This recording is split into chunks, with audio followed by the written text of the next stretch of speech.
سچے لوگ ہیں، اولئک هم المتقون، اور یہی متقی لوگ ہیں، اللہ سے ڈرنے والے ہیں۔ یعنی نیکی اور عبادت کسی خاص طریقے پر منحصر نہیں ہے کہ بھئی عبادت یہ ہے کہ نماز پڑھ لی، روزہ رکھ لیا، حج کر لیا، زکوٰۃ دے دی اور ہم عابد بن گئے، بلکہ عبادت کا مفہوم، عبادت کا معنی اور مطلب بڑا وسیع ہے۔ عبادت میں اللہ فرما رہے ہیں کہ عبادت صرف یہ نہیں کہ نماز پڑھ لیا، روزہ رکھ لیا یا یہ کہ زکوٰۃ دے دی، حج کر لیا اور اب ہم عابد بن گئے، بلکہ اس کے ساتھ ساتھ اللہ فرمایا ہے، نبی علیہ السلام کا فرمان ہے، الراحمون یرحمهم الرحمن ارحموا من فی الارض یرحمکم من فی السماء۔ الراحمون یرحمهم الرحمن، رحم کرنے والوں پر رحمان رحم کرتا ہے، رحم کرنے والوں پر رحمان رحم کرتا ہے۔ ارحموا من فی الارض، تم زمین والوں پر رحم کرو، یرحمکم من فی السماء، آسمان والا تم پر رحم کرے گا۔ اللہ تبارک و تعالیٰ نے ہمیں جو دین عطا فرمایا ہے، اس دین کی ایک صفت یہ بھی ہے کہ ہمارے اندر خیر خواہی ہو، ہمدردی ہو، لوگوں کی، انسانوں کی مدد ہو، اور انسانوں کے ساتھ ساتھ جانوروں کے ساتھ اور کمتر مخلوق جو سمجھی جاتی ہے ان کے ساتھ خیر خواہی کا اور بھلائی کا معاملہ کیا جائے۔ اور معاملات میں سب سے اہم معاملہ جو ہے وہ یہ ہے کہ اولاد اپنے ماں باپ کے ساتھ بھلائی کا معاملہ کرے، اس سے سلوک کا معاملہ کرے، ماں باپ جو ہے اپنی اولاد کے ساتھ اس سے سلوک کا معاملہ کریں، پڑوسی کے ساتھ اچھا معاملہ کرے، اور ایک رشتہ دار دوسرے رشتہ دار کے ساتھ اچھا معاملہ کرے، ہر کبھی کمزور کے ساتھ بہتری کا معاملہ کرے، کمزور جو ہے طاقتور کے ساتھ بہتری کا معاملہ کرے۔ یعنی اس طریقے سے جب لوگ ایک دوسرے کے حقوق ادا کریں گے تو دنیا کے اندر امن و امان قائم ہوگا۔ بد امنی کب آتی ہے؟ جب لوگوں کے حق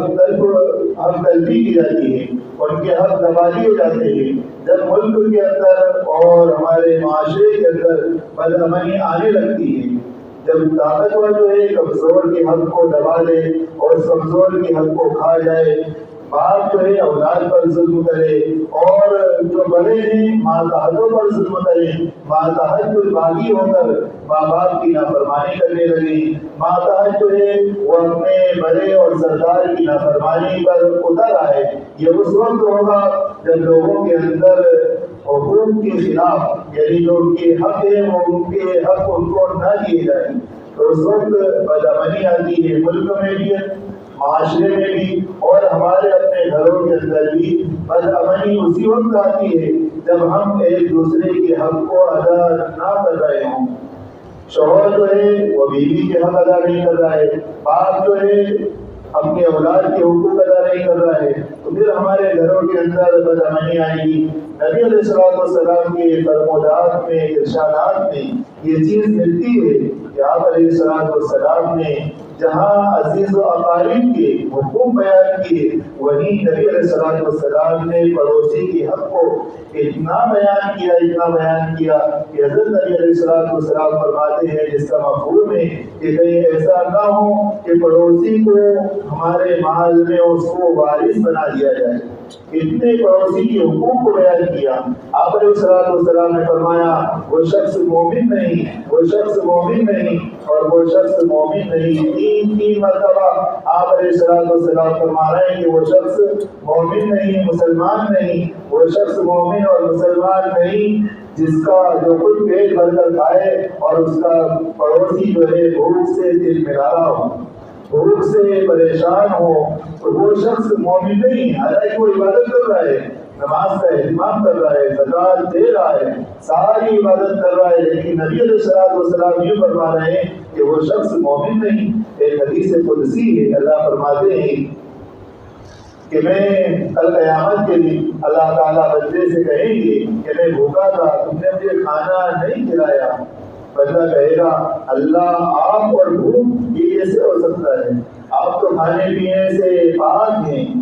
اللہ فرمائیں گے کہ میں تمہارا پڑوسی بھوکا تھا اور تم نے اس کو کھانا نہیں کھلایا، اگر تم اس کو کھانا کھلاتے تو مجھے وہاں پر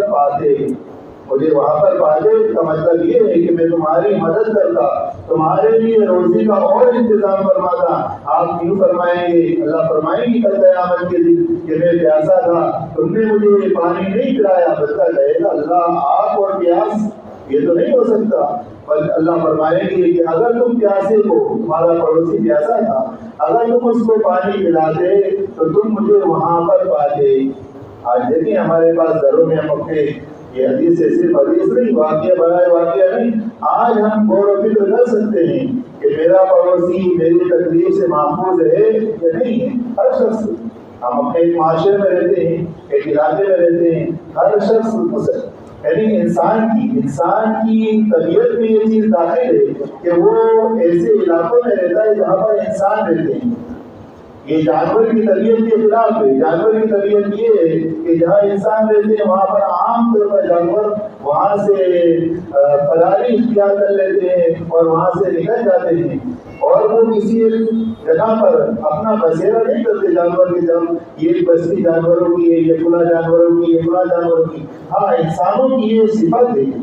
انسان کی طبیعت میں یہ چیز رکھی ہوئی ہے کہ وہ علاقوں کے ساتھ منسلک رہتے ہیں، جڑے رہتے ہیں۔ تو ظاہر سی بات ہے کہ ہم میں کا ہر شخص اس کا کوئی نہ کوئی پڑوسی ہے، ہر شخص اس کا کوئی والد ہے، اس کی ماں ہے، اس کے بھائی ہیں، اس کے عزیز و اقارب ہیں، تو اس کے ساتھ یہ معاشرہ بنا ہے۔ تو ہر ایک کے حق کو نبی علیہ السلام نے بیان فرمایا ہے، ہر ایک کے حق کو، یہاں تک کہ ہمارے یہاں پر مہمان آئے تو مہمان کے حقوق کو بیان کیا گیا ہے کہ اس کی مہمان نوازی کی جائے، یہاں تک کہ اگر وہ کوئی جانور پر بیچ کر آیا ہے تو اس کے جانور کا بھی خیال رکھا جائے۔ نبی علیہ السلام کے پاس ایک صاحب آئے اور وہ اونٹ لے کر آئے، اونٹ پر سوار ہو کر آئے۔ نبی علیہ السلام نے پوچھا کیسے آئے؟ کہا کہ اللہ کے نبی علیہ السلام سواری پر سوار ہو کر آیا ہوں۔ کہاں ہے سواری؟ تو ان صاحب نے کہا کہ اللہ کے نبی علیہ السلام میں نے اس کو اللہ کے بھروسے چھوڑ دیا۔ آپ نے کیا فرمایا کہ وتوکل، کہ پہلے اس کو باندھ دو پھر اللہ پر بھروسہ کرو، سواری کو اچھے طریقے سے باندھ دو، اس کے لیے انتظام کرو اور پھر اللہ پر بھروسہ کرو۔ یعنی جانور کو چھوڑ دو اور یوں کہو کہ میں نے اللہ کے بھروسے اس کو چھوڑ دیا، نہیں، بلکہ اس کے لیے کھانے کا انتظام کرو۔ اور اسی طریقے سے جس کے یہاں پر مہمان کوئی آئے، آج کے زمانے میں تو وہ سواریاں نہیں ہیں، آج کے زمانے میں دوسری سواریاں ہیں، بائک وغیرہ ہے، کار وغیرہ ہے۔ تو ہماری ذمہ داری ہے کہ جس کے یہاں پر کوئی مہمان آئے تو بائک کو صحیح جگہ پر اس کو رکھوائے، اس کو حفاظت کے ساتھ رکھوائے، اور اگر اس کو چارہ تو کھلایا نہیں جا سکتا، ظاہر سی بات ہے آج کا اس کا چارہ کیا ہے کہ بیٹی اپنے باپ کے یہاں پر آئی تو باپ کی ذمہ داری میں سے اس کے سلوک میں سے ہے کہ کچھ نہ کچھ پیٹرول اس میں ڈلوا دے۔ بہن بھائی کے یہاں پر آئی تو بھائی کی ذمہ داری ہے کہ اس کے ساتھ اس نے سلوک کرے کہ اپنی بہن جس سواری پر سوار ہو کر آئی ہے اس میں کچھ